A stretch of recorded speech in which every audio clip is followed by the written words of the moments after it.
Hello, everybody, and welcome to the first visual episode of Checkup to ever exist. I am Bryce, your co-host, along here with my other co-host, Shayler, Shayler. how's it going? Shayler's here. We're doing well today, brother. How are you? Good. We had some pretty eventful news. We'll touch on that toward the end, but I'd say good news for basketball fans. For fortuitous timing for us, we were typically we record on Mondays, and we waited Hmm. until Tuesday morning to record this, and that worked out well for us.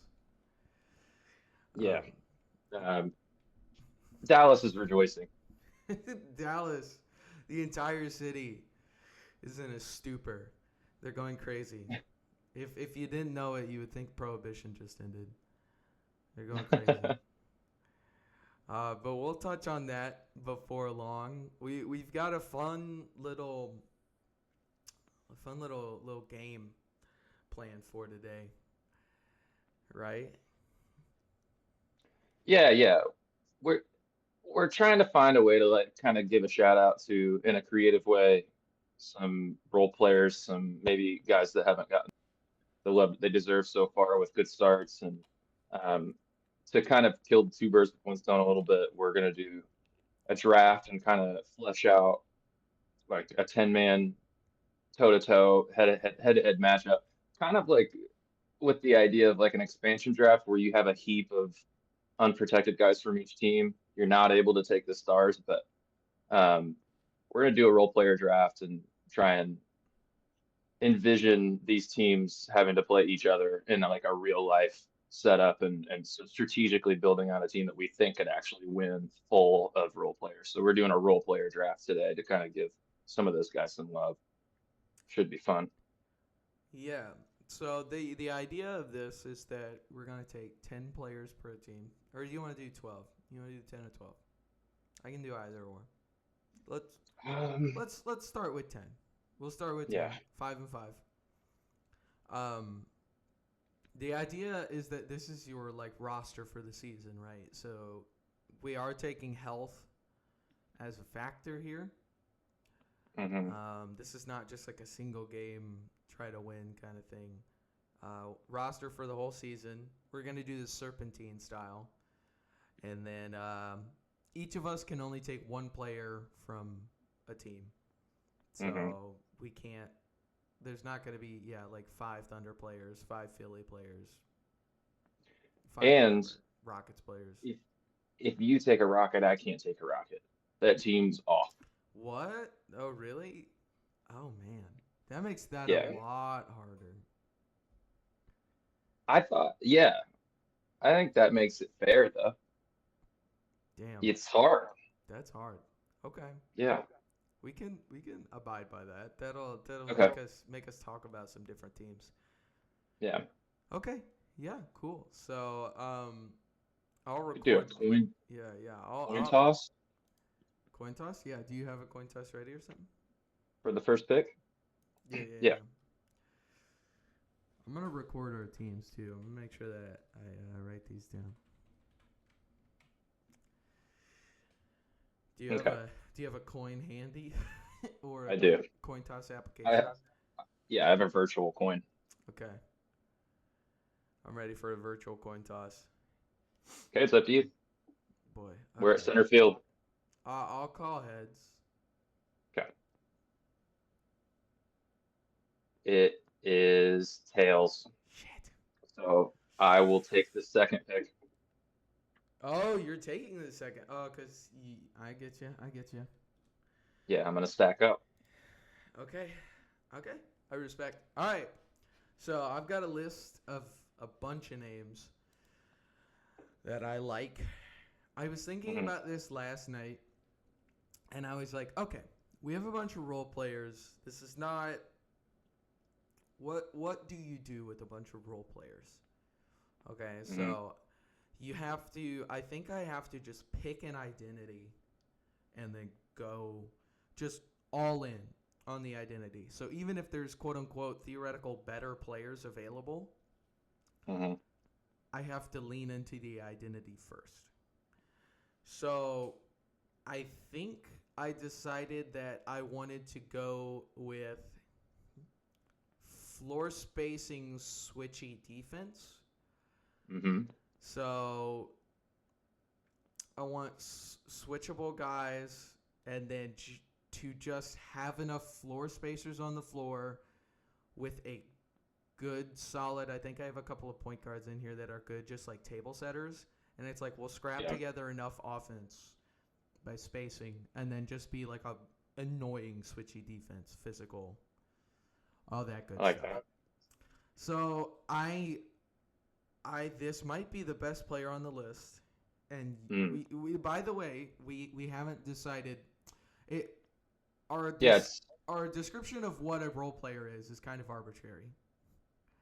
mm-hmm. It's a It's it's a gut feeling. there might be a yeah, we'll debate it out if it's a little too. We'll see. You said top player on the board. Top player on the board. I'm gonna take OG Anunoby. Mm. I okay. Is he a role player? Uh, he doesn't get paid like one, but He doesn't get paid like one, but I is I he? get you. He's a defensive stud, obviously, and he's the fourth offensive option for New York. Like, obviously Brunson Cat. I would say McHale is ahead of him in the pecking order. Mm-hmm. So I would argue that he is like an elite level role player. We were having this conversation about another guy last night, and I think it's similar conversation. If you want to block this one, you can, but Mm-mm. I think I'll let you cook. I think OG is my first choice. Okay. I'm gonna have to start with Interesting. this camera. Yeah, I think he's putting up like 18 a game right now. Shooting well. Mm. We've never really seen him as like a secondary scorer. So maybe there's some hidden all-star potential in there. He's gonna give you all-world defense. So if you give him the chance to kind of cook a little bit more, take 3 or 4 more shots a game, are we getting up to like 20, 22 points a game? I don't know. Mm. But I'm gonna take OG. That's the foundation of my defense. You can play him at the 3. You can play him at the 4. You can play him wherever you want. And I think he's going to be good. I like it. All right. So I've got back to back, You've got back-to-back. This scares me. and I think my list it's I didn't have OG, so maybe I'm working off of a different criteria, but that's fine. We'll get to it. I tried to keep it pretty honest. Okay, so you went wing. I'm going to be honest. That's my closest to this guy's like a genuine star Yeah. that I've probably got on my list. Okay. And you're going defense. See, on the Knicks list, I didn't have OG, but I had Josh Hart, Mm-hmm. and I was thinking about that, but not this early. So I took the Knicks off. They're off. Yeah, no Um, Knicks. and since we're doing it that way, uh, you know what? No, I'm gonna go big to start, Okay. and I'm gonna go to Houston Okay. and take Jabari Smith Jr. Man, damn you. Oh, 'Cause that's a good choice. he's a role player, Definitely. and he's obviously still got a lot of wind under his sails and progress to make, but with high usage and like in this format, you could kind of just we're building around Jabari as my first pick here. So um, I think over a full season, that would be interesting, and I just wanted to I wanted to get him on the squad quick. So okay, I like it. I had him on my list. Obviously, I I really did not think he was going to be picked. So really, I was like, okay, I could wait. Well, I picked at some point, but I yeah, was like, okay, I'm gonna be safe. I can get him at like the fifth pick or something. yeah. So you think about that draft class. Chet wouldn't be available here, and Paolo wouldn't be available here. No, But Jabari definitely qualifies, I think, given the for sure. situation in Houston. So I'll go with Jabari, and then I'm gonna go. Hmm, I'm down to two guys, Mm-hmm. but I'm gonna go because I think you might take him. I'm Okay. gonna go to Denver, and I'm gonna take Christian Brown. Okay. Okay. Yeah, I like it. Christian Brown, one of my loves in the league. I made an entire video on the guy.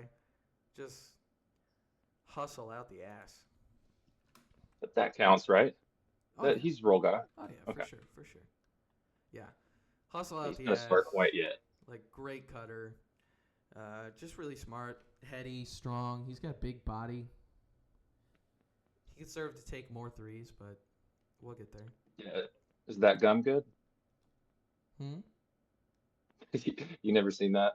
No. The reporter, he's like getting interviewed like in the playoffs, and the reporter's just like right in his ear chomping gum, and he's like, "Is that gum good?" And he's like, "It's too much in my mouth."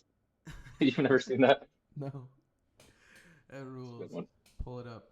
Pull it up. Pull it up for the Okay, stream. For the one time. it's too much in my mouth, and he was like, "Oh, whoa." It's too much in my mouth is crazy. Is that gum good? All right. Well, while you pull that up, I'll talk a little bit. Think about my next pick. So I've got OG. Okay. Yeah. Come on. Oh, it's muted. Oh, oh, Uh, 5. Is that gum good? Damn, it's too much in my mouth. Huh? It's too much. Oh wow. All right. Oh wow. Well, I have no idea what you just asked me. You said Yes, you yeah, obviously yeah. want So I have no so idea yeah. what you just asked me. Rules. All right, I'm gonna keep tabs here of our squads. Yeah, You started with I got them written down too here.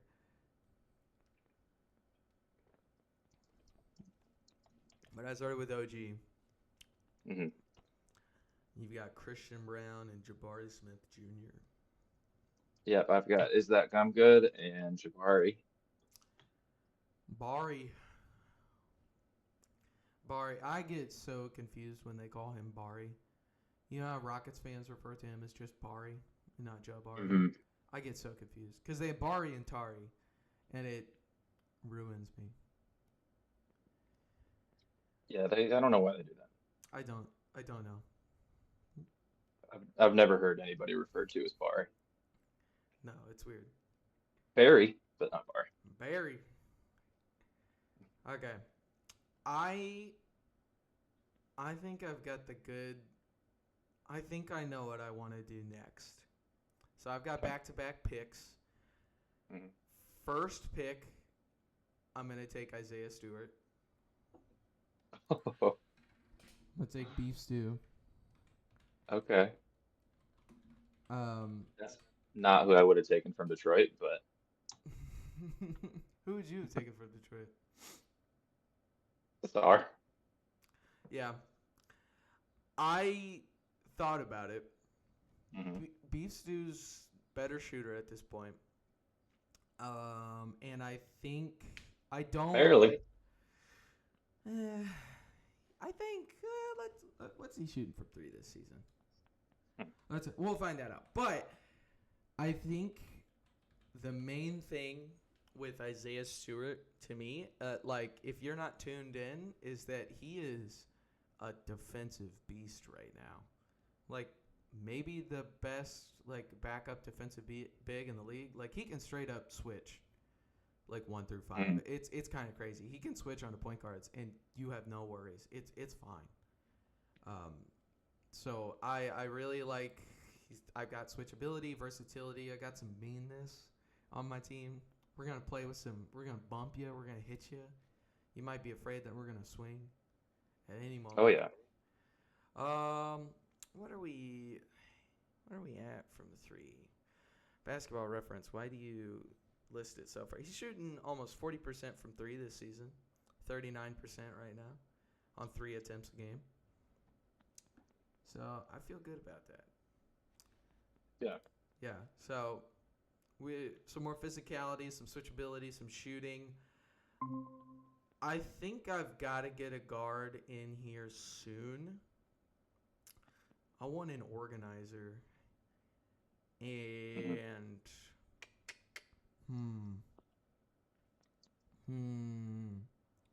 this is hard. I'm thinking about either going straight up just organizing point guard or taking like 2 guards that can kind of do it by committee. All right. One of the things that's tricky about this is that you've got teams like Brooklyn where Cam Thomas and MPJ both would probably be role players if they were on Houston, or Right. but they're not. They're the stars on their team, even though it's one of the worst teams we've ever seen. So, Yeah. yeah, it knocking these teams out and only making it to where once somebody takes a player off the team, it knocks them out. It's gonna rounds 7 through 10 might get a little rough. All right. I'm going to ask the referees on this one. Is Jalen Suggs a role player? I counted him as I said Paolo Franz. Well, You got Bane now. I didn't count him, but It's fine. I was like, you got Paolo Franz Bane, certified big 3. mhm. If you want to say he's a star in his role, I get it. I think he's one of those teeter-totter ones where, yeah, he on this team last season, like, could be argued. I mean, he was the second option, like, vitally important Mhm. for them all season last season.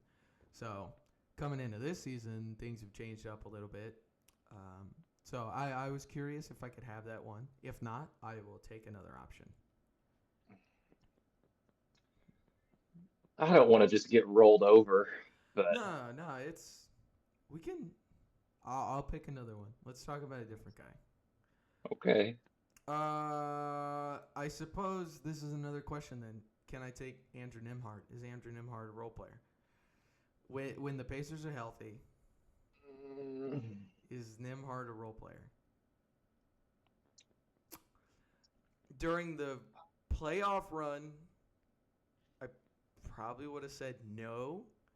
During the regular season last year, I would have said yes. I don't think he is anymore. I think he's been elevated after the playoff run, And after Miles, and especially now that Miles is gone. Yeah. he's one of those 3. Yeah. So he was a guy I had to ask. I had to have You him on here. you can have Suggs, man. No. Give me TJ. Okay. I want TJ. Give me TJ. I want an organizer. I want a veteran at the top of my team. I want TJ McConnell.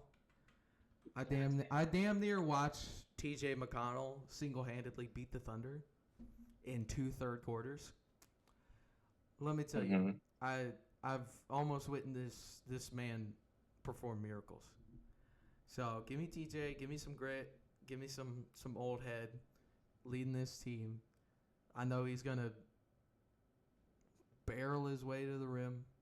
He's gonna take those little baseline jumpers, and he's gonna cook for us sometimes. And he's gonna be an organizer and a vet. I'll take TJ. That hurts a little bit, but I'm sorry. now I've got back to back here. So Mhm.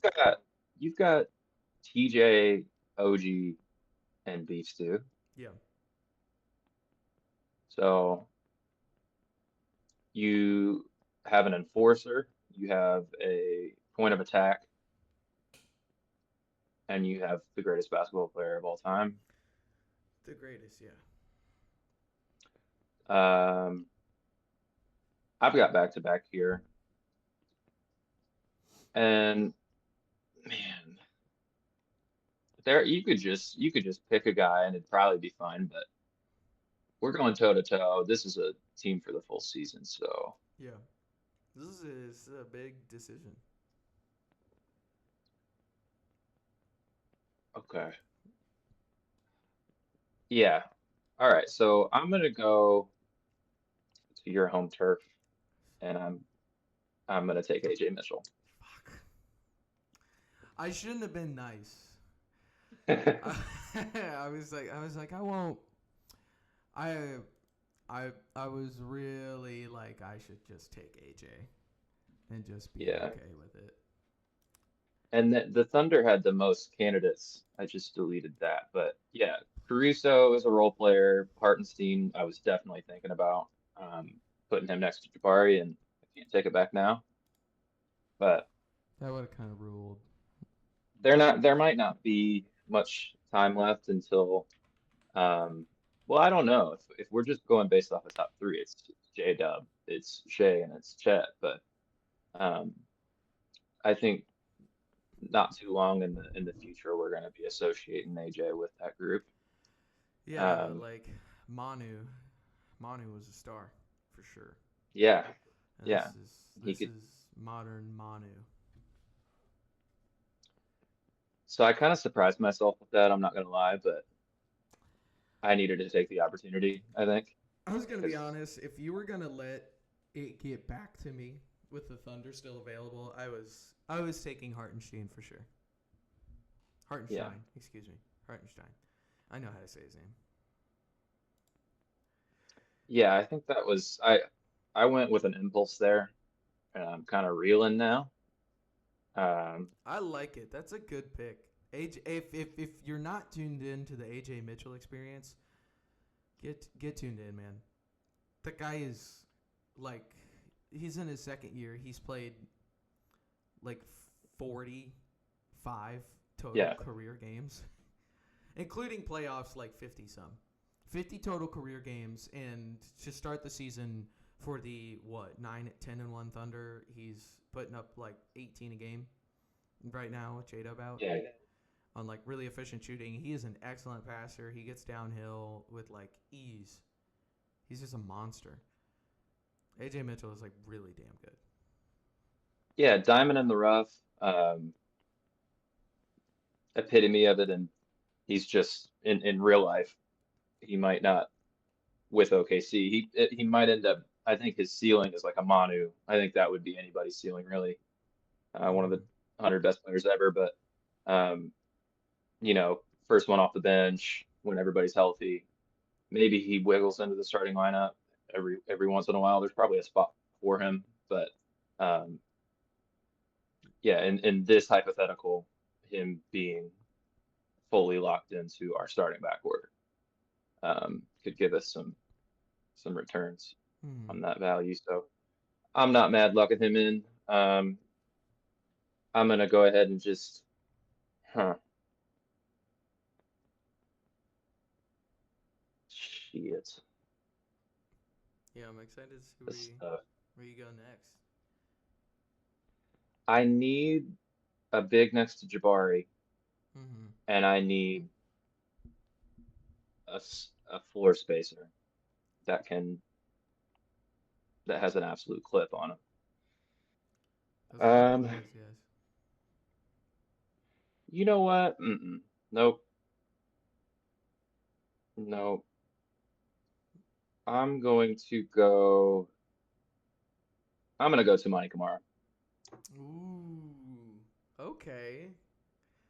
I like Yeah. it. You've got a fun, I, switchy defense right now. yeah, after you said that in the first round, I felt like I needed to replicate you a little bit. I can't just. I gotta be able to keep up. I mean, But the good thing about yeah. Kamara is he does. he will hit threes if Mm-hmm. he's open, Mm-hmm. but there's still a little bit of an imagination that you could have for how his offensive game is going to grow. But all of these guys are getting more usage than they've ever gotten in this hypothetical. So hopefully the numbers don't go down Yeah. with more shots. But Kamara just got paid. Good for him. Um, but still in Portland, he's definitely a role player. Oh, So for sure. Yeah, he's certainly he's. qualified. And Oh, sorry. no, you're good. He like is a. He's not exactly 3 and D. He's a most of the time three and like always insane defense kind of guy. So I really liked Tumani Kamara. I remember like watching him in his rookie season because he was part of the was he part of the Nurkic trade, right? He's part of the Hmm. Nurkic trade. He was like the 52nd pick or something. That like Hmm. boy boy howdy, if you want to look at like some depressing stuff, go look at those trades the Suns made. Hmm. Like Beal, Durant, Nurkic. Those are rough. Those are rough. Yeah, they're paying the price for it now. Good God. Like, and just Phoenix giving up to Mane Kamara and then watching them over like the next 2 seasons with Kevin Durant just not be able to defend a single soul and like begging anyone on their team to like give a shit on the defensive end. And meanwhile, Yeah, when you Tumani's just putting up like second team all defense in Portland. It's like, oof, that hurts. when you when you draft a guy like that in the second round and it works out Mm-hmm. and you get a blessing, don't reject it. Like, don't just throw him in the first trade you've got. Like, Yeah. that's a win. That's an absolute win for an organization to, you know, retain a legit rotation guy. That's really all that matters. Like, you put him in your rotation and he stays. You got a Yeah. rotation player in the second round, you know, keep him there. Yeah. So Portland's got quite a few of those guys now. They did honestly, Washington did the same thing in my opinion with any like that wasn't a second round pick, but like you're just taking swings at everybody in a rotation like that. You've got a guy, um, and that trade wasn't groundbreaking Mm-hmm. in anybody's eyes. But they send Denny away, and Denny might make the All Star team this year in a crowded West. Hey, he's on a crazy contract. He's making like what, like 11 mil a year or something. He had signed like a 4 for 45, which was a descending contract. So it started at like 15 a year and it's going to end at like 11 a year. I don't know if this is the last year of that deal, but crazy. Yeah, Crazy value. I don't think he qualifies. By the No. way, No. no, he's yeah. That guy's I putting up mean, like he's 22 a game. yeah, he's top 20 in scoring in the league. Yeah, I mean, he's their star, like for sure. He's not a role player. Yeah, he's fringe all star at this point. Mhm. All right, so All right, you got back to back now. got back to back again. I got to fill in. I got a starting five. I got to fill in a 2 guard. I think the thing for me right now is, am I putting OG at the 4 or am I putting OG at the 3 in my mind? And I think I kind of want to go huge. Cause why not? Mm. That's the move right now. Is just go massive, and I mean TJ is like 6 foot flat, so Yeah, might as well just go jumbo. I'm gonna take Kelly Oubre. mm. I'm gonna take Kelly Oubre. That takes the Sixers out. Yeah, maybe That's maybe tough. maybe a bit of a calculated effort. Well, Okay. I'm gonna take Kelly Oubre. The if you're not tuned in, the Kelly Oubre magnet ball this season has been Hmm. absurd. I think he's like well over 40% from 3, or at least he was at one point. They've had a couple of like not bad games, but not as good games as of recent. So it's They're probably sliding a little bit. yeah. He's dipped down to 38%. Like, oh boo hoo, he's shooting above league average. So having a great shooting season, and then the thing with Kelly Oubre was always that he kind of you always wanted more out of him. You always he just he's one of those guys. It's like you're stuck in a role player role, and you do not believe that you're a role player at all. But this season, he's really bought in. He's defending.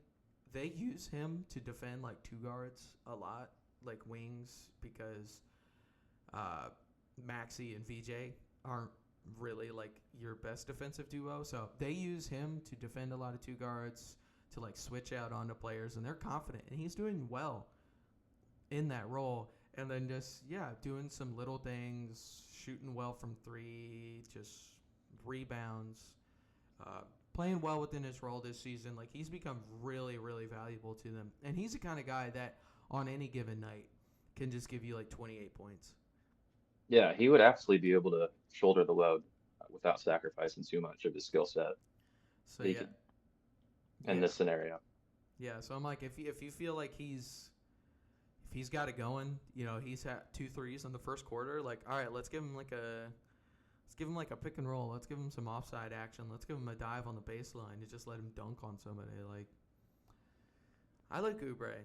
He's been good this season, so I'm gonna take Kelly Oubre and fill out my wing. This kind of has like an expansion draft pool vibe. Yeah, for sure. Once we start getting into this realm, where it's like, I'll take Kelly Oubre, and it's like, oh, okay, nice. Kelly Oubre, while valuable to the Sixers team, could also be tank commander Kelly Oubre if you need him to. So, all right, I've got Kelly Oubre. I think. Next pick. I am gonna take. Oh, I can't take him. Oh shit.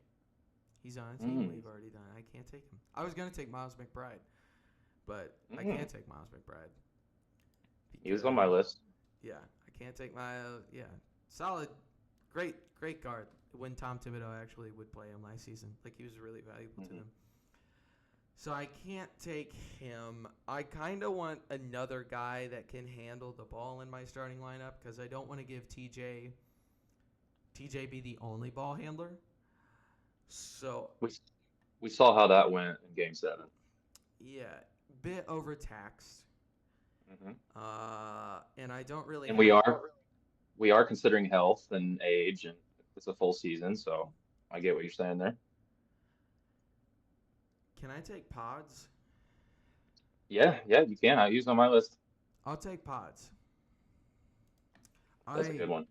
I in all fairness, I'm not the biggest Brandon Pajemski fan on the planet. He had a really promising like rookie season.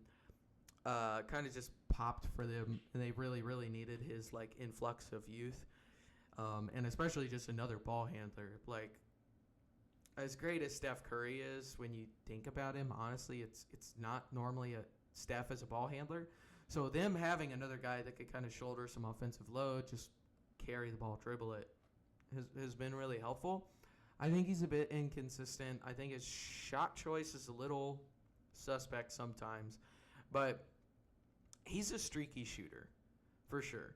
But when he's got it going, like, he's laces from deep. I think if I had to guess, he probably like shoots around 38% from three, but it feels like he shoots 25% some games and then 50% in others. Yeah. So you get he was immediately productive out of college, Santa Clara, right? I think that's where he was. I got it pulled up right here. I will scroll down the page and I'll be there in just a second. Yep, Santa Clara and Illinois, I guess, is where he started at. But you get these like, high usage, a lot of shots, irrational confidence, shot diet is like all over the map, transition pull-ups from like 35 feet. And then you get these guys that they're a little short, but they've got good touch. They utilize, flow game, So he came in and kind of did that from the jump. I like Will Richard as well, who was also on my list.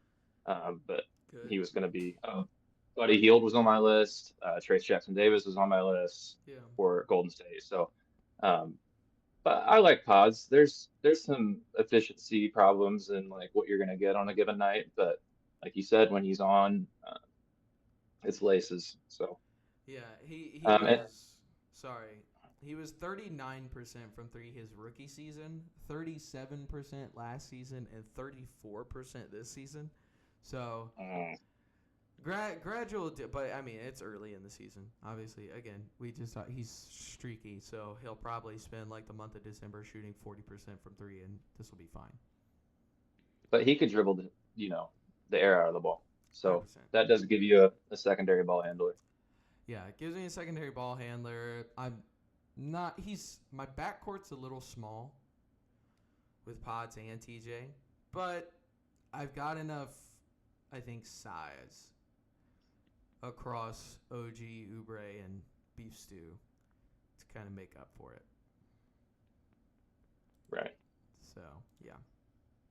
Okay. So your starting lineup, are any of these guys that you drafted, you might end up moving one to the bench, or is this what you think it's going to be? There might be one I move to the bench depending on who's still available where. That would be the big. I might move Beef Stew to the bench if I get another guy that I like, but That's what I was thinking.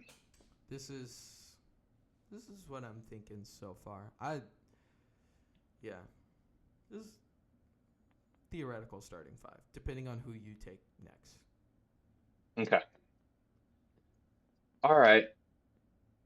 I'm gonna go. So I have, just to brush you guys up, I have AJ Mitchell and Christian Brown in my backcourt. I have Tumani Kamara at the wing spot. Still need another one with Jabari Smith. Um, I mean Brown plays up, so I could get a little frisky here. Or you could just go huge. Yeah.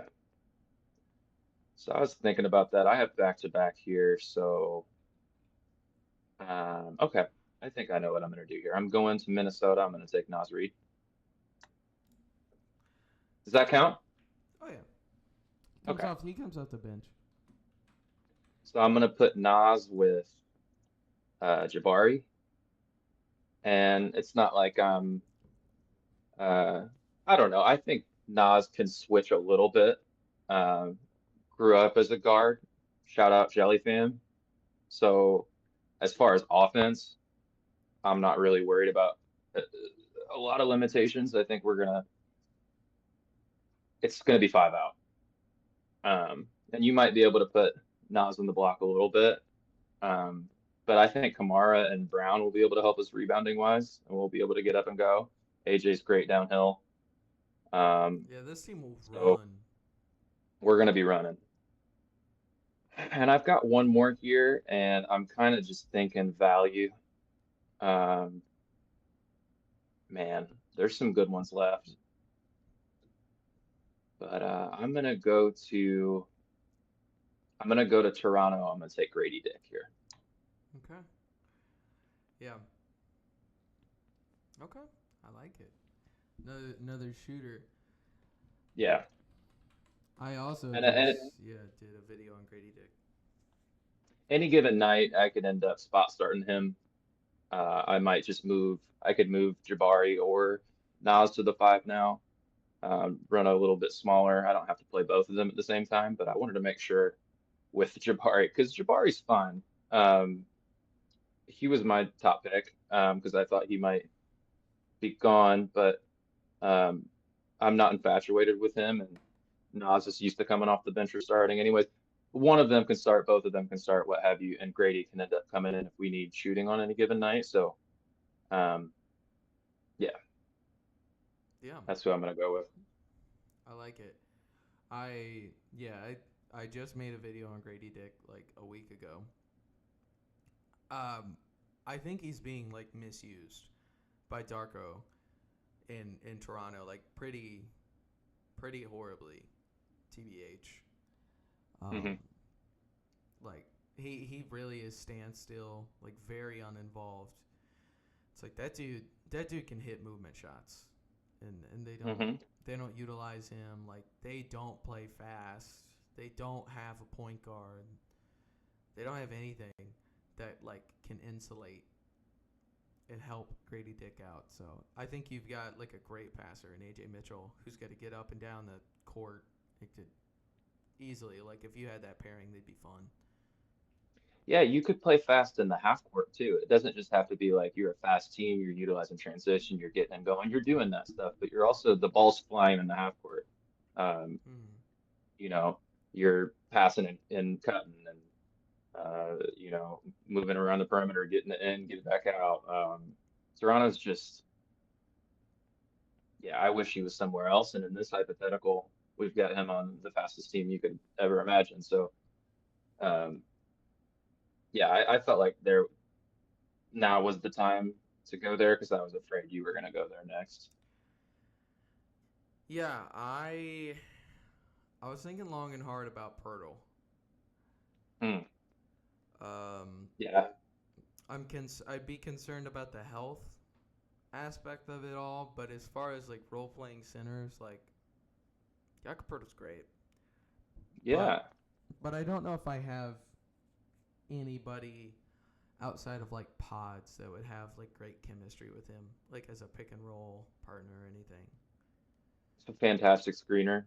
It would allow you to I would say with the bigs in this hypothetical, when it's just role players, like the top 15 to 20 bigs are untouchable. So For the most part. like you find and it's all team dependent, but like with Minnesota, um, like Nas comes off the bench, so that was like, kind of a loophole situation where if Nas was in Brooklyn, he wouldn't be on this list. But you kind of gotta, yeah, the bigs are so important to having a confident offense, and Pirtle would allow you with how good of a screener he is and a potential pick and roll partner to like make sure you're actually able to do what you want to do. So I Yeah, see that, but you can't take him now. can't. So, who I am gonna take instead? I'm between two guys that play for the same team. Mm-hmm. Two bigs that play for the same team. A team with a lot of bigs. A team who maybe just fired their general manager.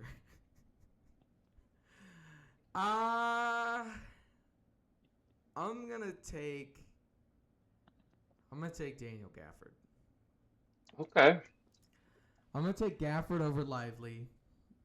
If Wow. only because the health a little bit. Mm-hmm. And we haven't really seen Lively without Luka.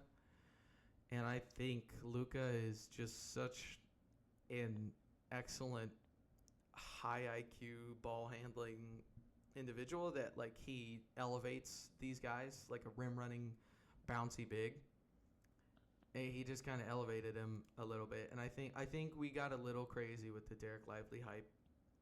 He's good. Mm-hmm. He's springy, but outside of like rim runner, what is he? Like Daniel Gafford, certified shot blocker, like a little bit more of a consistent, like he's had better health, and he's a bit bigger than Lively, so I think it's like if I want to go, strong and sub out Stewart for Gafford, I've got no issues there. I don't think like TJ and Pods can play pick and roll with him. If I wanted to do like Isaiah Stewart and Daniel Gafford, I think you could play those two together. Like I don't know, Lively. We haven't seen as much of him without Luka, and that's a little concerning to me. Whereas we have seen Daniel Gafford be successful without Luka, so I think that's kind of my thought process. Yeah, he might end up winning that job. Yeah. Long term. So I'm going to take Daniel Gafford, and then I think my next pick, I'm going to take Nikhil Alexander Walker. He was definitely on my list. Yeah, honestly, like looking at him, I'm surprised he made it this far. Mm-hmm. but just continuing that like switchy, crazy defense look. Man, if you tune into some Hawks games and you want to watch like Dyson Daniels and Nikhil Alexander Walker just terrorize teams, they'll do it. It can be really funny to watch them, like, if they're in any sort of defensive action together, it just doesn't go well. They break it up. So I like Nah. He is letting it fly this season. He's taking like 8 threes a game or something crazy.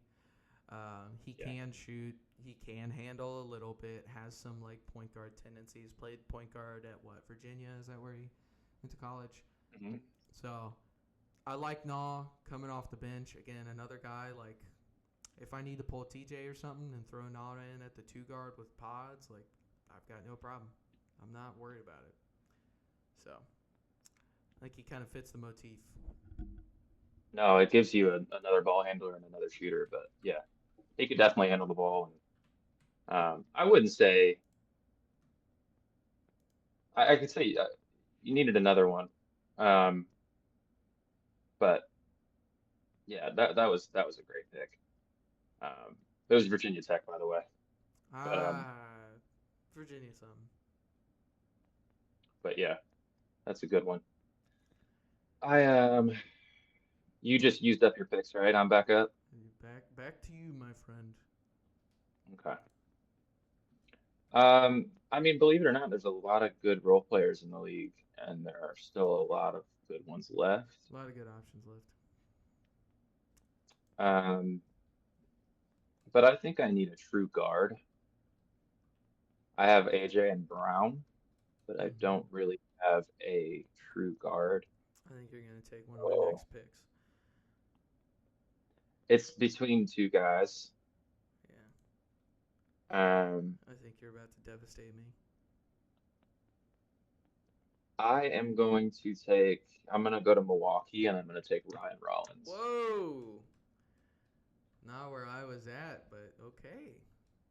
And he's not a true guard, but I think he is developing into one a little bit before our eyes this year, just given the disparity, or not the disparity, but the desperation that Milwaukee's kind of under, just trying to find one that can do the job. And I've been tuning into the Bucks games recently since he's kind of won the job, and him and Giannis just run the floor together. He's just a dog, man. And in this situation, it's a little low pressure compared to what he's already going through right now in Milwaukee. He doesn't have to start. But he gives you tenacious defense, good at the point of attack, good communicator, good team defender, decent rebounder, and kind of growing his offensive game every night this year. So I was worried he was going to get snatched up, and I think I was debating the other guy that you might end up swooping up now. But I wanted to go ahead and share up the backcourt a little bit more. So Ryan Rollins, welcome aboard. I've got one more here. Yeah. That's a good pick. Ryan Rollins, good basketball player. I've got one more here, and I might just go double guard. I might just do it. But I might go double guard, but in a little bit of a friskier way. Okay. I'm debating between 2 guys. Yeah, I'm gonna take Malik Monk here. Oh, okay. This is the cook him backcourt right now. Yeah, definitely with Monk, but we're taking a lot of younger guys here. Or at least, well, maybe not. I wanted to get a vet. I wanted to get a vet in there. So, Sacramento doesn't know what to do with Malik. I don't know if they like him or if they hate him or what's going on, but they seem to kind of reluctantly still have him part of their rotation. And in this hypothetical, I'd be able to see him be treated like the king that he is. So yeah, I'm sure you guys are familiar with Malik and his game. Kind of a 3-level scorer versus just a spot up guy. Seasoned scorer. is used to coming off the bench. Um, I've shored up the defense and the switchability a little bit, so I just wanted to go get a potent guy that can light it up. Kind of just on the fly if I need. Um, if we're kind of if Kamara can't, you know, find the ocean and we're struggling a little bit with Christian Brown on the floor, I can get Monk in and kind of have a spark plug. So yeah, that's 8 of our 10 spots. Yeah. I've got 7 of 10, but Hmm. no, Malik Monk is spark plug, like you said. Just put him in there, man. He can light it up for you in a hurry. He's electric. All right. Love Monk. You've taken a Timberwolf, man? I did. I took Nas Reed. I forgot to mention him earlier when you took Nas Reed, but I had Jaden McDaniels on my list too. I wasn't sure if that was going to be permitted. I think that was another one that's like it's on the line of. He's definitely like Yeah, a third option, but I didn't, but yeah, I probably would have struck that down. fair enough. Fair enough. He's not an option anyway, so it doesn't matter. So I've got a big and I've got a kind of wing / guard. So I want another guard. I'm gonna take the guy that we were talking about. I think that we were feeling some synergy on. I'm gonna take Trey Jones. Yeah, that's who I was thinking of other than Rollins. I'm gonna go ahead and just take Trey Jones and be happy with it. He doesn't fit the shooting motif, but neither does TJ. It's gonna be hilarious that my 2 point guards are gonna be like the worst shooters. But Trey Jones, if you're not tuned into the Bulls this season, like Trey Jones might be the best backup point guard in the league.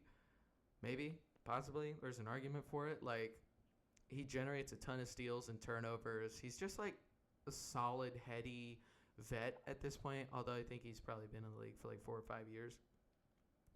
He just makes a lot of the right decisions. He plays up tempo, plays dogged defense. Like I said, generating a ton of steals, probably like 2 steals a game in only like 20 minutes off the bench. Just solid. Like you plug him in there and you're gonna be happy. He gets the ball moving. He's got nice touch around the rim. He just doesn't shoot. That's his only real negative. He's decisive. He's careful. Good assist to turnover ratio guy. He's not stressing you out. You're not like I gotta get Trey out of here. Yeah. He's a little small, but low pressure off the bench, kind of where he's meant to be. Right now, they're overextending his hand a little bit in Chicago, but to good return. Like they're doing great with him. Once Kobe White's back, he might end up kind of moving back down. But yeah, I was debating between him and Rollins, so I knew you were gonna swoop him up. Yeah. I felt kind of good with either of those guys. TBH. Yeah, I wasn't gonna be upset. So now gonna be a lot of mid range shots going on in that backcourt. Oh yeah, we're cooking. So now I kind of got to get another. What I really need is another wing and another kind of bigger guy. Got a couple of options I'm looking over. Trying to think if I just go. I think a pure shooter is going to be available for my last pick. So if I want a guy who I'm just like, let's throw him in and let's see if he's got it going this evening. I can take that later because I think there'll be enough options available. So I want to take a kind of another big guy, another like 4 guy. I think I got a good one. I'm gonna take Rui. I'm gonna take Rui Hachimura. His shooting has become like wildly important to the Lakers' success, and he's turned into like a really solid shooter. Kind of a switchy defense, a guy who I don't always love the shot selection, but if he's got kind of the mid-ranger, he likes to pump fake, pull up into the mid-range, take that little like 18-footer. If he's got it going on any given night, it's useful. He gives you good defense. He'll do some of the little things. He'll bump with guys. He's got some size, some length. Good rebounder, good cutter, good finisher. I'm happy with that. Yeah, he was one of the most talented guys left. Yeah, definitely. Your available choices left. I like that. So I have 8. Do you want to do because how many guys do you have now? I've got 9? 9, so you've got like 2 more, and then I'd have 1 more in theory. We could extend it to 11 because I think usually a good rotation is kind of an 11 or a 12 man, but 11 we or could do 12. 11. 11 or 12. So let me get you down for um shit. Rui. Who did you just pick? Really. Trey Jones. Yeah. All right, so that takes the Lakers off, which honestly really was like I don't think Vanderbilt or maybe Connect would have gone. But Correct. Really? yeah, JJ maybe. doesn't like him. JJ thinks he's not good at basketball. JJ doesn't like I Dalton Connect. I think Connect is just powery right now. Maybe he'll get over it. Yeah, the rescinded trade really did a number on everything, the vibes there. Yeah. Okay. So Jabari and Nas are the only bigs I have. Yeah, I think scoops him up. you only have Stewart and Gafford. Rui's kind of a big. Yeah, Rui plays to the Um, 4. I've got OG and Ubre. They can slide to the 4. so we've extended it to 11. I am going to go to yep. I'm gonna go to Washington. I'm taking Bilal Coulibaly. Okay. Okay, I like that. Yeah, that's fine. I was thinking about him actually a little bit earlier. Um, I'm trying to combat. I'm just trying to terrorize on the defensive end a little bit and keep guys that can. I want to run constantly, Mm-hmm. so it would be. I would even argue being the fourth guy off the bench is kind of a upgraded. Maybe not, but I don't know if they're utilizing Bilal perfectly there. I don't know if they're utilizing anybody perfectly in Washington, to be fair. Um, I could have taken Alex Sarr there. Would that would have counted for you? I would have cupped that. Okay. I would have. That's their star, baby. He's putting up like 18 a game right now. Yeah, I guess that's true. I think counter to like the kind of our argument where it was like, you could take MPJ if you want, even though he's like the first option for Brooklyn right now. It's like in a perfect role, he's a role player, but like I think Alex Sarr is like definitively going to be like a number 2 option on offense. Will be a defensive stud probably. I think that's a bit, yeah.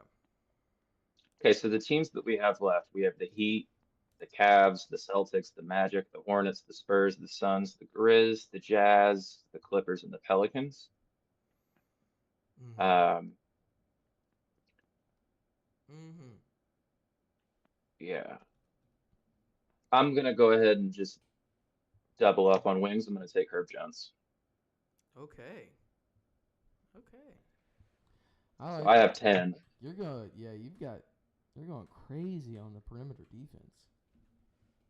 Monsters. Yeah. Yeah.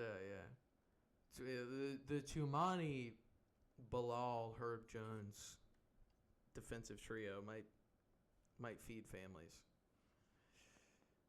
That's gonna be. So that's where we're at. Yeah. This is where we're sitting at. This is the 10-man for each team. Are you putting as it stands? Are you putting like who's your 5? Who's like your backup 5? Who slides to the 5 right now? Haven't taken them yet. Okay. Go wait for our 11th man. Mm-hmm. Okay. So I've got two. Then I've got 2 picks here to finish things off for my team. I need to take like another wing, and I probably kind of just want to take another like just shooter. For a wing, let me take. Give me Sam Merrill. Okay. Take Sam Merrill, can function like he's shooting really well this season to start things off in Cleveland. He's averaging like 15 a game right now. Absolute laces from deep. Solid switchy defensive player. Just kind of a smart, heady 3-and-D wing. Will do all the things you need him to do, but nothing that you don't want him to do. I like him. I think he fills in nice. Got no worries about throwing Sam Merrill on this team. Grew up in Salt Lake City. Stayed home, went to Utah State. But it's always had a clip on him. He's always got a clip on it. Those Mormons, man. You got to watch out for him. So Sam Merrill fills out my team. I suppose the question is, do I want to take... So I'm in between taking like another guard, taking another big, or just like having fun and taking like a shooter, just a pure shooter. I think he's too small. I really want to take him, but I think he's too small. I'm gonna. You just use the Wizards, so I can't take that. Mm-hmm. Let's have fun. Give me Peyton Pritchard. Kind of gonna be honest, I forgot about him. Give me Peyton. No one could blame you this season because he's let me down entirely and been awful to start the season. He cannot hit a damn 3. But Peyton Pritchard, you have Malik Monk as a plug-in shoot guy. Now I got mine. If we're not feeling if we're just feeling like going all offense off the bench, like throw Peyton Pritchard in there, see if we can get the flamethrower going. Just solid, great shooter. Sneakily a hilariously good offensive rebounder. He's kind of an older guy. He's 28. I didn't realize he'd been in the league for so long. Came in as an older guy, right? Probably a 4 or 5 year guy out of college. And he's just turned into like Boston's spark plug. Having TJ and Peyton and Sam Merrill is a little. That's a lot. That's a lot of saltine. A lot of salt. I got pots too. Don't forget about that. Oh yeah. Yeah. Okay. There is. There's a lot of white dudes cooking. Mm-hmm. Okay, I've got one more and we'll close this out. So Heat are still left. I'm gonna go ahead and erase them. But the contenders there, since Fontecchio has had a good year, I had Pele Larson, I had Davion Mitchell and Jovic on that list for the Heat. Spurs were on this list. I had Devin Vassell, I had Kelly Olynyk, Kelton Johnson, Champagnie, and Cornette. Mm-hmm. And I was thinking about Cornette, but I'm gonna pass. It's a good pick. Clips are still on this list. They're a little sparse. They're not very good. You a Brad Beal guy? Yeah, Brad Beal is on there. Unfortunately, he's definitely a role player, not a good one at this point either. Derek Jones Jr., Bogdan Bogdanovic, but I'm gonna pass. Suns are on this list. Ryan Dunn, um, Colin Gillespie, if you need a backup guard. I had Kamon Malowich I and almost Mark took, Williams on here. I almost took Colin Yeah, Gillespie. yeah, but I'm not gonna go there. I'm surprised you didn't Magic take. up. I'm gonna be honest. I would have taken Jaime by now. Jaime Jaquez Mm, was another guy I was really thinking about. Sorry, didn't mean to yeah, interrupt you there. but yeah, we've got the Magic left, and I was thinking about Tristan De Silva a lot, but Been good this season. and even Goga, but I am gonna pass there. We've got 3 teams left. We've got the Jazz. I was thinking about Filipowski a little bit, um, but I'm gonna pass. We've got the Hornets. I was thinking about Kalkbrenner and Diabate a lot, but I am gonna pass. That leaves the Grizzlies, and I'm gonna take Santi Aldama here. Okay, I like it. I can swap Aldama for Jabari pretty seamlessly, I think. And look, we're not. I think I've covered my wounds a little bit in the backcourt with a lot of switchable perimeter defense. Um, but I thought Aldama was the most talented, gave me the most offensively, um, other than like the other options with Kalkbrenner, who's still. I thought it was a little too early for me to Mm. take Kalkbrenner over Santi. Um, I don't know. I Santi's like a guy you can play him at the 4 and the 5. So if I think you've got just a ton of length across the space, not a ton of weight, but you can like cobble up enough like your team will like force turnovers, your team will like be annoying, your team will get rebounds just cuz they're long, like your team will run, it will exhaust people. Like I like Santi as a nice fit there. He can another guy that can kind of get it going, get it hot for you. He can spot start if you need to, plug and play him in all sorts of different ways. So I like Santi. Santi's good. This was fun. This has been a good time. Okay.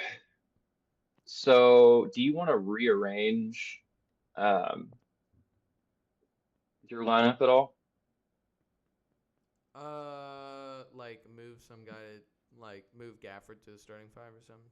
Is that what you're saying? Yeah. Yeah. Uh, hmm. Yeah, why not? Move So Gafford it to the would 5. be Pods. You want to start both TJ and Pods with OG? Oh yeah. Oh yeah. Okay. And then Oubre at the 4 and Stewart starting or Gafford starting? Yeah, Gafford's starting over Beef Stew. We'll keep Kelly Oubre.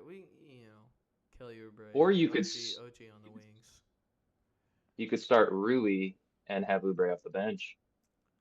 I think just to keep, from what I've seen this season, to keep my switchability at its ultimate level, I'm gonna leave Oubre in the starting lineup. Okay. So Merrill, Nah, Rui. I like this. And Stewart. This is a fun team. The fun thing about this is that you could like line your starting 5 against your bench 5 and kind of you'd be like, okay, they can take each other on. Like I don't know, Yeah. like Trey Jones, Nah, Sam Merrill, Rui, and Beef Stew. Like yeah, on any given night that could beat that starting 5. Yeah, you could flip it. Yeah. Let's see if I could do the same. Because, yeah, Rollins, I would start backup point, I guess. Brady, and then Malik, and then oof. Okay, so Aldama has to come in here. I think you have a more fundamentally sound. Yeah, because this is a little funky, but I like how weird your team is. Again, the the Devils trifecta of like Tumani Kamara, Bilal Coulibaly, and Herb Jones is like hell on earth for some team that just like because those guys can defend up too. You know, it's Mhm. not just that they have to like defend the wings of the world. Like, go ahead, put Herb Jones on Tyrese Maxey. Who gives a shit? He'll be fine. or it's like, yeah, Shengun, go ahead and at 10 feet just try and back down Herb Jones. Yeah, like He's go gonna ahead. he's gonna try and hold his ground at the very least. So um, there's some concerns. I think maybe a little bit more concerns with mine than yours, but um, that would be a fun game to watch. I think if you get out and run, that's where it gets dangerous. It's like your team could cause turnovers. You know, it's like if they're getting 20 turnovers and forcing 20 turnovers on any given night, like that's gonna be hard to play. Especially if you got, you know, it's like if Malik and Grady come off the bench or something, and they just all of a sudden like rattle off like 4 threes. And you're like, oh shit. And Kamara could definitely move down to the bench. I could also bench Jabari if I want to, or Nas, or yeah, it's interchangeable on both of these. So um, Yeah. I was mad about the TJ thing. I was gonna take Neesmith pretty early. I had Neesmith on here, but I wanted the vet. I wanted the Hmm. veteran presence. Um, honestly, looking at it, I was like, would I start Trey Jones over T.J. McConnell? Like, maybe, but Hmm. um, Or Nikhil. I wanted a vet. I wanted just an old head on the team, guy who plays hard and is an organizer. Really, just somebody who and Trey Jones can be that too. So Yeah, that hurt my heart a little bit. I'm sorry. I didn't mean to It's do all that. good. You took H.A. Mitchell, so we took stabs at each other. I really wanted to take Hartenstein. This whole plan was going to come together when I got to take Isaiah Hartenstein. Yeah, and I think my circuit just got wiped after TJ because I was so hell bent on I gotta take Neesmith before he takes him, and then you took TJ. Like every time you were like you thought you took a guy that you thought I was gonna take, Yeah. I think you didn't actually, and the same way with me. Um, because I was thinking the whole time drafted Jabari first, and I was like I gotta take Hartenstein so I could put him next to Jabari, and then I had the opportunity to, and I didn't. So um, the stuff is kind of hard, but that was really fun. That was a good time. Do you have a coach? Oh yeah. That's so. I honestly I was trying to think last night. I'm like, who would even like? I could just say Rick Carlisle, but that's boring. But I couldn't think of like a funny answer to who I would want as the coach of my team. Like, I don't know. I'm trying to think of a guy who is this a fun Joe Mazzulla team? I don't think so. I think it is. It might be. I don't know. Oh, give me Tibbs. Tibbs doesn't have a job. He needs something to That's do. nice. He needs something to do. He'll play. Everybody will play 40 minutes. By the way, other than the Thunder, who have like 10 role players that are awesome, um, nobody took a Grizzly. He took a And or Grizzly. no, I took Aldama at the end. Yeah, that's right. But I mean, Cedric Cow. We could have taken Jalen Wells or Cedric Howard. I was close to taking Cedric Coward. I took Sam Merrill over Cedric Coward, if only because I was like, we've seen a little bit more from Sam Merrill in his career. You know what I mean? Like, it's early. I don't want this to just be flash in the pan stuff. Hmm. but yeah, I mean, Jalen Wells, Cam Spencer, Aldama KCP, Scottie Pippen Jr. I was even thinking about toward the end when I needed like a one more guard. Um, but yeah, Grizzlies aren't. I mean, half of the roster is good picks that they've made, and they're just kind of in purgatory Yeah. still. I'm surprised that neither of us took a Heat. Uh, Hmm. One of the top teams in the Eastern Conference right now. They're having an electric start to their season, but they're kind of all role players and kind of not role players. Like obviously, I don't think we would have allowed Norm Powell or Bam. Like obviously not. But like I don't know. I thought about Jaime because Jaime's been good to start the season. I mean, Andrew Wiggins even has been fine to start the season. I'm just not an Andrew Wiggins guy. I Uh, thought about Jovic and Pele as well. yeah. I had Jake LaRavia kind of high on my list of like, Hmm. okay, let's let's think about it. I know you were surprised I took Beef Stew over Osar, but I thought for like fit purposes, I wanted to take Beef Stew.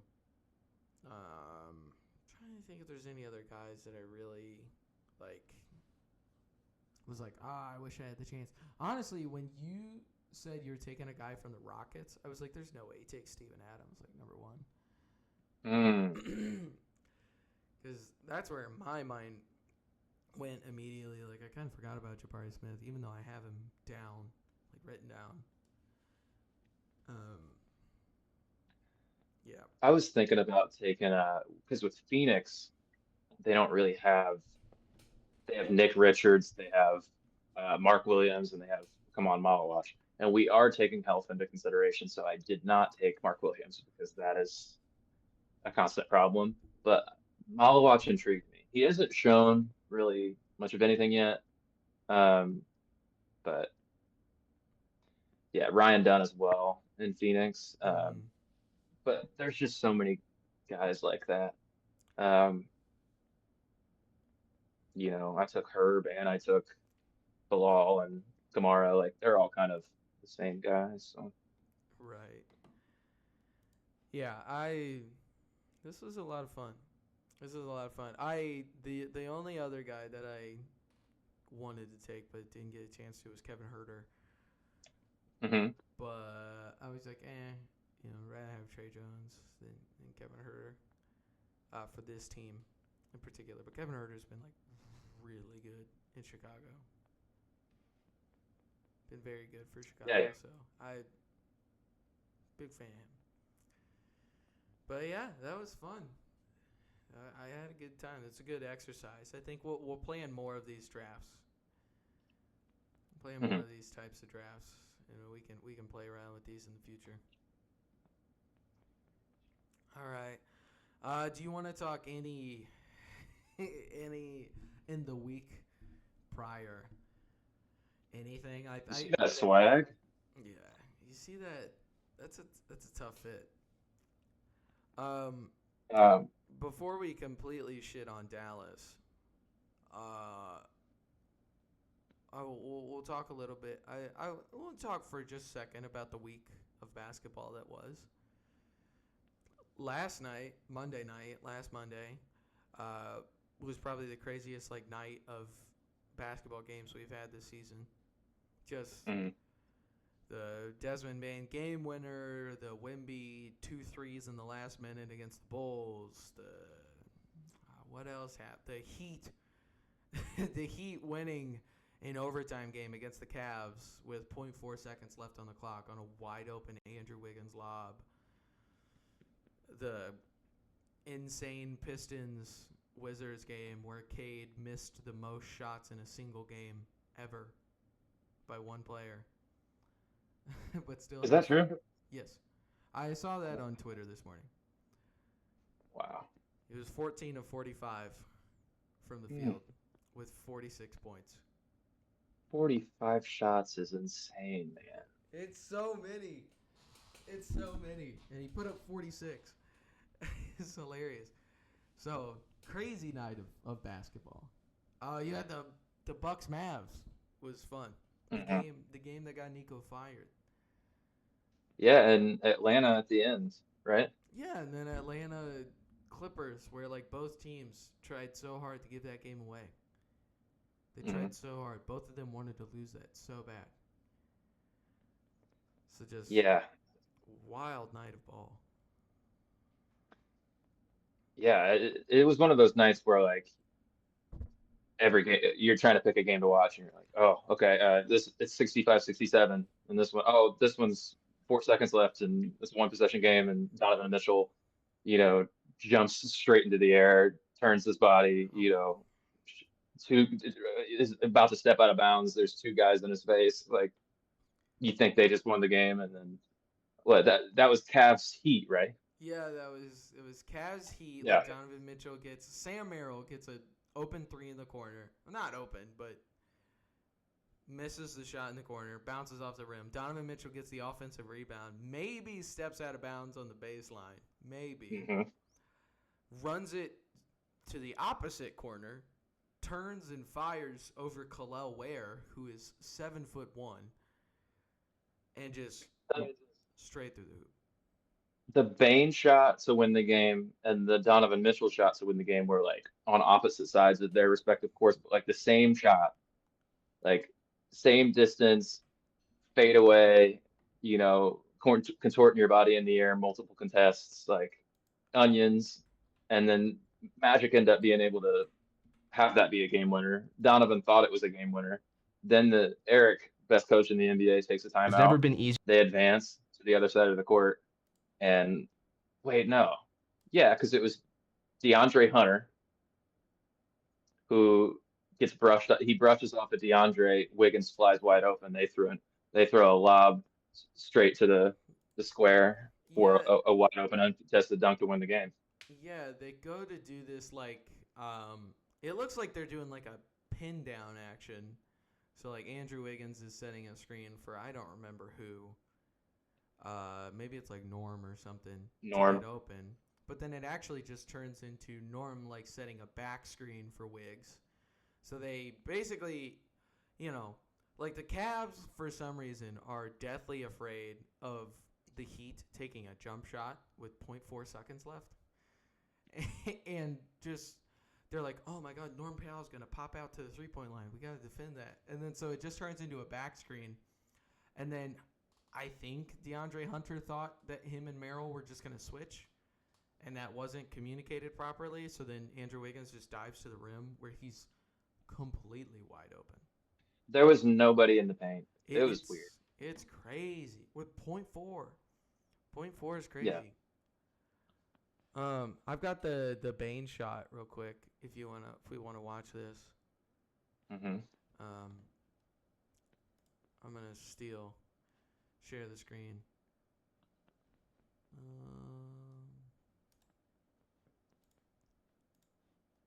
Share. I turned the sound off. What a stupid shot. Yeah. It's so crazy. It's so crazy. He just had he got kicked out of the game the other night for what was it, dragging Okongwu down and then slapping the ball on his head. Threw the ball at his head, yeah. And everybody was like, what happened to him? And he's been struggling a little bit to kind of, I don't know, the Magic have just been kind of sleeping into the first few games of the year. Well, they just they look like their offense is tragic. It's bad, because they just look like they don't care. Like it's all my turn, your turn. There's no movement. They all just kind of stand still. Like it's like, okay, Paolo's got the ball. It's Paolo's turn to cook. And then Franz has the ball. It's Franz's turn to cook. And then like we'll get Desmond Bane 8 shots a game. And that's it. That's like their entire offense right now. And it sucks. It's stagnant. It's boring. It's bad. It's not good. And like, so they've been pretty rough to start the season. And their defense, which was their hallmark last season, has also been very bad. So it's like you can't be a tragic offensive team and a lackluster defensive team with hopes of having a 50-win season. I think if health kind of, and health is fine right now, but if health doesn't really become an issue for them, I think the defense will end up figuring itself out. I think it's a good defensive unit, and the whole thing for bringing a guy like Bane in, like that shot, you could probably imagine Jalen Suggs hitting that shot, but it'd be crazy. Mm-hmm. Paolo's not hitting a shot like that. Like you bring in Bane for those situations at end of games and through playoff series, so that you have a guy that you could run a play for at the end of the game to take a stupid, fade away 35-foot three. Like that is why he's there.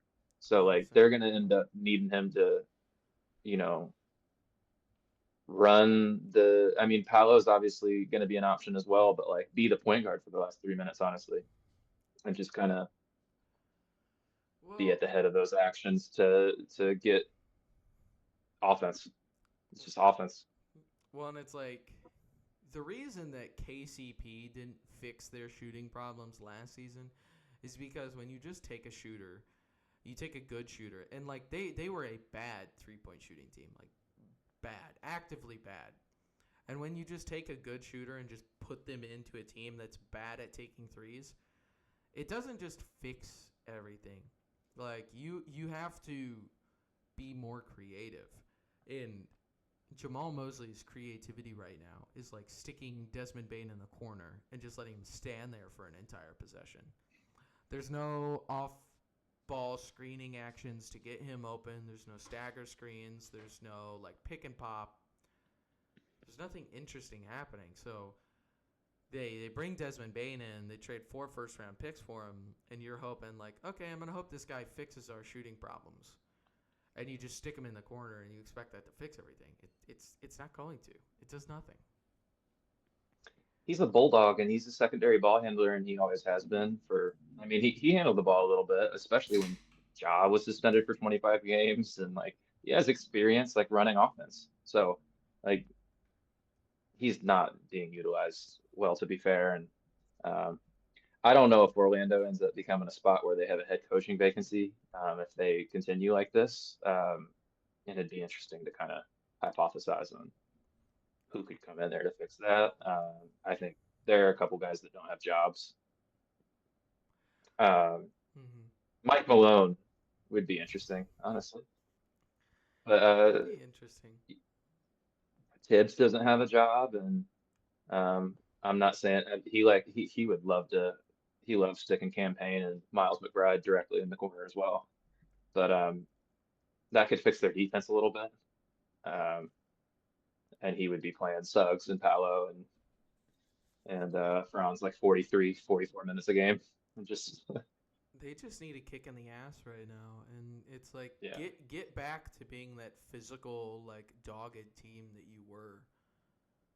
You know, they're playing really soft right now. They don't have any moxie to them, and again, like the offense is just so stagnant. There's no identity to them, and like I think Mhm. Paolo is a super talented player, like obviously super talented, but he's been pretty.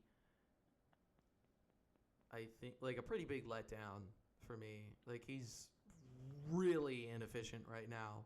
He is just not improved as a shooter at all since coming into the league. And kind of the hallmarks of what differentiated Paolo from somebody like Carmelo Anthony theoretically was like, okay, this dude might be able to defend and he's like a really good passer. Like he's a better passer than you think.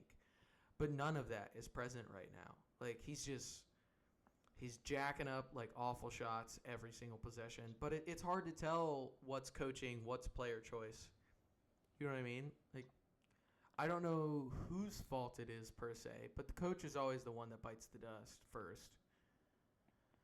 So I think Jamal Yeah, Mosley will not have a job for a long time, for too much longer. much longer. Yeah. Yeah, it's a really appealing job. So Hmm. um, I think they'll be able to get a big name in there. But um, and give them a few years to work it out. But yeah, I think Paolo thinks he's a Carmelo Anthony type player, and he's more of a he. he just needs to play a little bit more like Giannis or I mean, is it blasphemous to say maybe not LeBron, Julius Randle. but like LeBron, dude? Like you're 6'10", you're an elite athlete. You have good court vision. Like bulldoze dudes to the rim. Bulldoze them. Knock them Mhm. down. Like run pick and roll. Open up passing lanes and pass out of it. Like you're not this like face up taking 18 footers, taking little like pick and pops guy. That's not what you are. You're a monster. He's huge. Like just bulldoze people to the rim.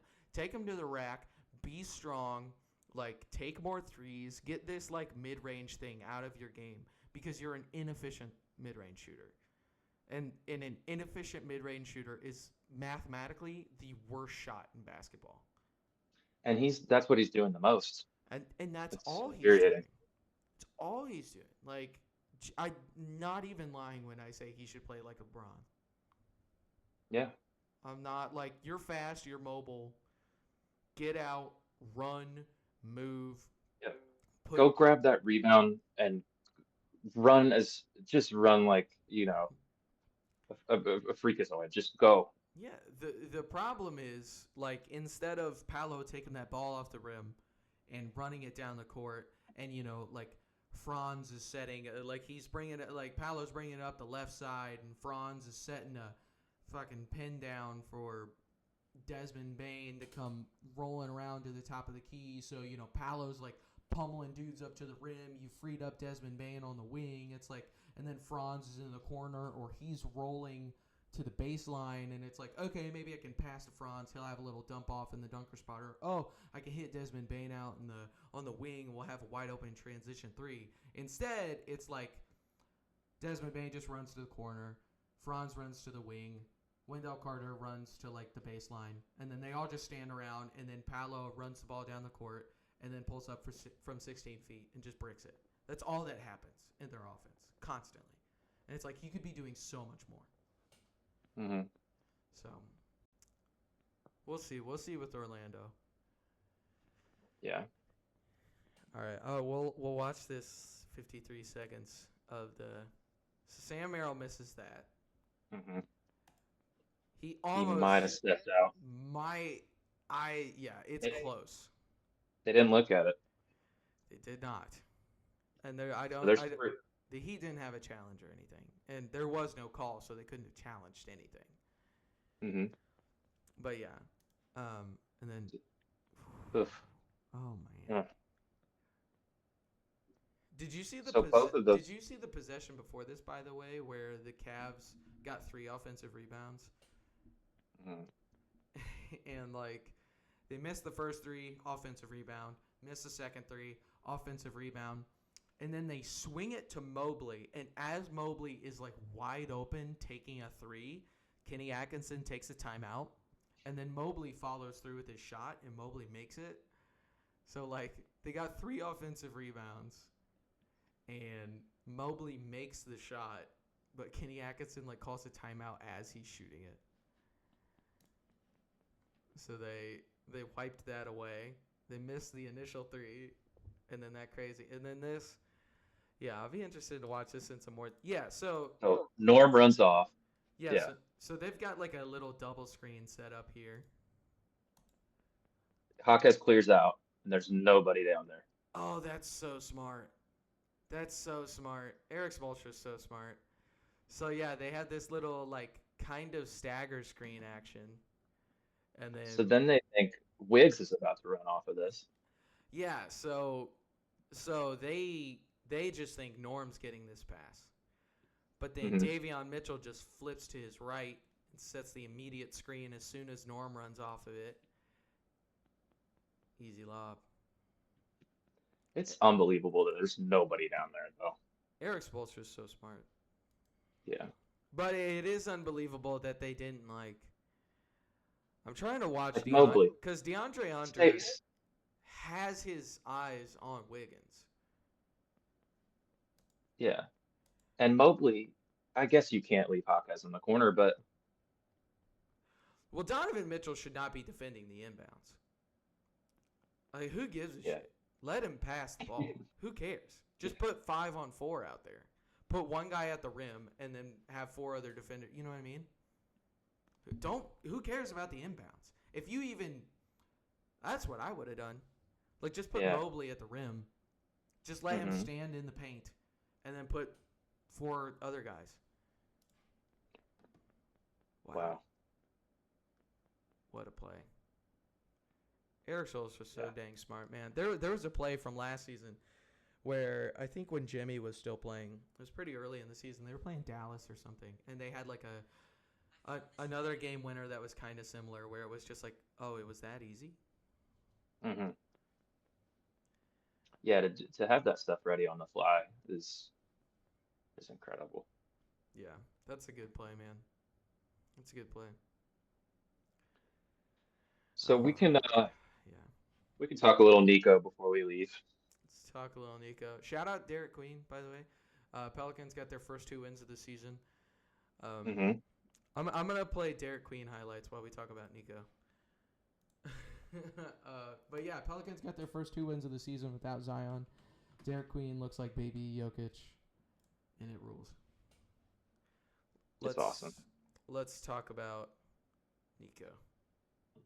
So Shams drops not a tweet that says Nico has been fired. He says the Dallas Mavericks are having a meeting today at 10 a.m. to likely fire Nico Harrison. The funniest wording of that tweet. It's so funny.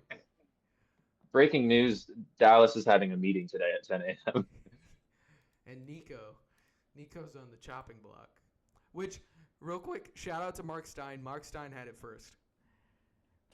Mark Stein was much safer. Mark Stein said his firing is imminent or something like that. But he did say that. Yeah. They're bringing back the Woj language. Yeah. Mm. So yeah, Nico Harrison is not going to be the GM of the Mavericks anymore. And also, what was the second tweet? The second tweet was something along the lines of after having a conversation with a fan, Patrick Dumont, who's the owner of the Mavericks, bought the team from Mark Cuban like 2 seasons ago or whatever that was. Said Patrick Dumont last night. If you didn't see this, do you have that picture? The picture of him sitting next to the Luka fan? No, I couldn't find it. Here, I'll go. Here, I'll go find this real quick. So we'll back up real quick. Patrick Dumont in the game that the Mavs played against the Bucks last night is sitting courtside next to a fan wearing a Luka Lakers jersey. And then everybody is like taking like pictures of that, obviously, because it looks hilarious. And then apparently this guy talking to this fan expresses regret about trading Luka, and that is included in Sham's tweet that like Patrick Dumont expressed regret about the Mavericks' choice to trade Luka to this fan last night, and then this morning, Nico Harrison no longer has a job. Wow.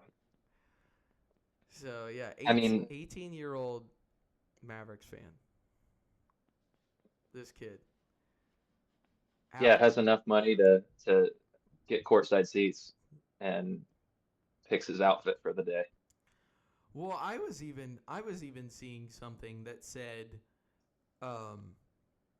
this kid was sitting in the lower bowl, and apparently on Mavericks opening night or something, he was there with his dad, and he's like screaming like fire Nico, whatever. I think he said something. He tried to say something to Patrick Dumont from the stands, and then his dad at this game last night literally was like, "You need to go apologize to that man." Wow. So he sent his son down to talk to the owner of the Mavericks to say, "I'm sorry for saying those mean things I said." And then Patrick Dumont's like, yeah, I'm sorry we traded Luka. That was the dumbest decision we've ever made. I'm actually going to fire Nico tomorrow. Wow. It's so I funny. It's crazy. I mean, they, it's just they got blessed with, and maybe there was collusion, but they got blessed with getting the number one pick and getting Coop, and it kind of obviously like watered down the worst trade of all time a little bit that we're still reeling about. Mm-hmm. And but they have him play point guard to start his first game in the NBA. They don't have a proper, you know, surrounding system around him whatsoever. They figure that D'Angelo Russell's a good enough band-aid with Kyrie out this year. It's just you swap him for AD and you're winning now. AD's in his 30s. So you he just put himself in such a bad situation where if you have a start like this, you're axed Yeah. without even being able to see it through. And I'm a little shocked that it's happened this quick, but I mean they're 2-9. Their season's already done. It's over. So The margin I for just error in the Western Conference was already like tiny. It's even worse when you don't have a point guard. yeah. I mean it's just why I don't know what to do with this story, because everything coming out of Dallas after they traded Luka was that like, we think this is the right move. This is what we want to do. Like, everyone was in agreement. Not everyone was in agreement, obviously, but like Patrick Dumont and Nico Harrison, we are in agreement. Like based on all reporting, Patrick Dumont knew about this trade and okayed it. Yeah. And then less than what that happened in February or January. Happened in January, so like less than a year later, you make this big bet and you're like, our championship window is now. We've got like 2-3 years. We've got all these guys and we're gonna do it. We're gonna win a championship. And then less than a year later, you're like, all right, this guy's out. It's baffling. It's baffling. And you have to consider whether AD's on the block because they have to replenish. They have to figure out what the hell Dallas is going to do, who they're going to build around. I don't think now that was all Nico's thing. So, I guess he was an agent before he assumed the GM role and like had a really good relationship with Anthony Davis, blah, blah, blah. But he was an executive at Nike and like spearheaded AD's like campaigns with Nike, I believe. So that's how he had a good relationship with Rob Pelinka, who's of course Kobe's agent for years. And Nico was like vice president of something at Nike. Dealt with a lot of their like athletes, so was always close with AD, close with Rob Pelinka. All this jazz. But now you've got to reckon with you're building around Flag. Mm-hmm. So you just get draft capital in and try and cash in, or do you try and call around and see what kind of package? Yeah, like to me, if you're gonna fire Nico now, like this tells me you're like, we're going completely different. Because I don't think there's any way you fire Nico, and then you're like, okay, we're still gonna build around AD, we're still building around Kyrie. Like, no, the whole reason you're firing Nico is because he made a horrific decision. And you're like, okay, we got a generational prospect in, like we got bailed out. Let's recoup what value we can from these vets that we traded for, and then go from there. Yeah. But I mean, it's bizarre. we might be seeing Brandon Williams and Gafford. Like AD might just sit. Like I don't know. Like they might just have him. Hey, don't get hurt. There's no need. They could easily make up like a high ankle sprain or a hamstring and have him sit. Yeah. And just find a suitor for him and they're done. but it's shocking that it's this early. I mean, everybody was calling on Nico to get fired the day after it happened, but for it to happen 11 games in, It's just crazy. uh, it's the right decision though, and you know, there's no point in um, I don't know, there was no point in keeping it going. So there's just a little bit to think about now though, and who they end up letting take over as interim GM and what kind of philosophy they have going forward. But I think the decision's already made for them. It's like, there's one bright spot left, and it's the fact that you got Cooper Flag. So um, you've got a superstar to build around. You just got to think about how holistically you're going to do that. Yeah. And And, yeah. And it just, I don't know. We'll see. We'll get more reporting from people who are plugged in. Like, I'll be tuned into ESPN today. Like, Tim McMahon is super plugged in Dallas. Like, he will have the scoop. Whatever's going on, we're gonna know for sure. Like, so we'll see. We'll see what's happening. By all accounts, like Patrick Dumont, the Dumont family is not basketball people, like at all. Are they like casino people or something, right? Do you know that off the top of your head? I don't. If I remember correctly, like from the Luca trade and all that, like I believe they are like a casino tycoon family. So they're not basketball people. It it's bizarre. I don't know what to think. Like we all knew the season was going to go bad. Maybe we didn't think it would be this bad, but we didn't think it was going to be good.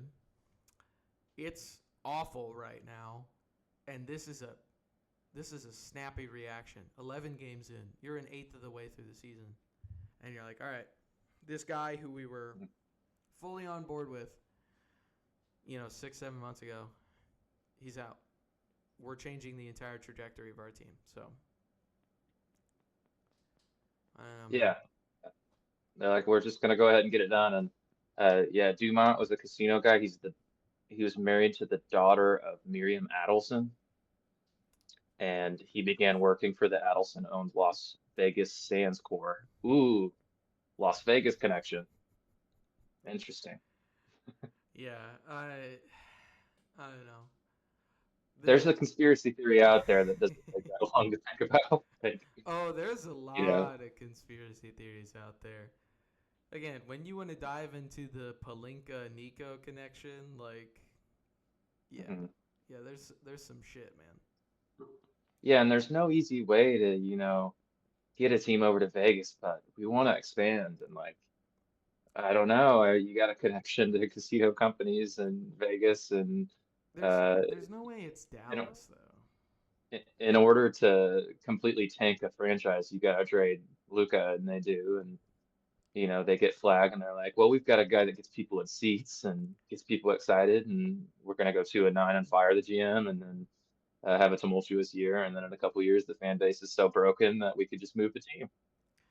But Yeah, I'm we've sure already got plenty of it's teams in Texas, it's Dallas. Like Dallas is too big of a market for them. Like there's no way they'd leave a team in New Orleans and move a team out I of know, Dallas. You know what I mean? but maybe But that's where Dumont wants to be. yeah, it's possible. It's possible that he could just do some crazy shit. I don't know. I I'm just waiting for like Nico to get a job with the Lakers. That's what I'm waiting for. Mm. Or with New Balance. Yeah. Yeah, I don't know who's hiring that dude anytime soon. Yeah. But yeah, I guess we'll see. I'm gonna listen to a lot of podcasts today. I'm gonna be pumped to hear the reporting on like what's the next step, what's the move, Dallas. Why'd we do this? I think that's just gonna about wrap us up here. Yeah, we talked a lot, done a lot of talking today. Um, Let us know which team you think would beat the other. We yeah, could show that on the screen one last time. yeah, yeah. But yeah, The role player draft. Let us know how you feel about the teams. Give us some feedback. Who would you have taken instead? yeah. Thanks, guys. Yeah, thanks so much for watching, Toodaloo. y'all. And catch you next time, all right? Okay, bye. Bye.